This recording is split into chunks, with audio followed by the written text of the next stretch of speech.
Un diagnostic sans complaisance du système public de santé fait état d'un profond malaise. Les maux dont souffre la santé publique sont reconnus par les professionnels de ce secteur. Nous avons noté des gaps en termes de nombre de personnel, en termes de qualité des interventions.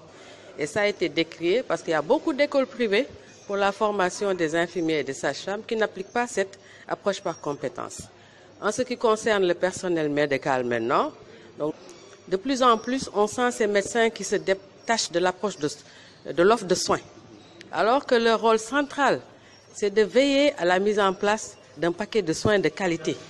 Donc ces médecins de santé publique ne peuvent pas se détacher complètement de l'offre de soins. Donc les ratios médecins-population ne sont pas ce qu'il y a de mieux. Donc quelqu'un qu'on a formé pendant 8 ans ne peut pas se départir de ses tâches de soins. La table ronde organisée ce jeudi par l'Association des professionnels de la santé publique a été une occasion pour les membres de cette association de réfléchir sur les outils de santé publique à mettre en place. Il faut trouver des solutions. Les solutions, c'est la planification, c'est-à-dire organiser la réponse face à ces problèmes de santé. C'est l'économie de la santé. Qu'est-ce que ça coûte? Parce que nous sommes dans un pays en développement. Mais c'est ensuite aussi la communication. C'est important.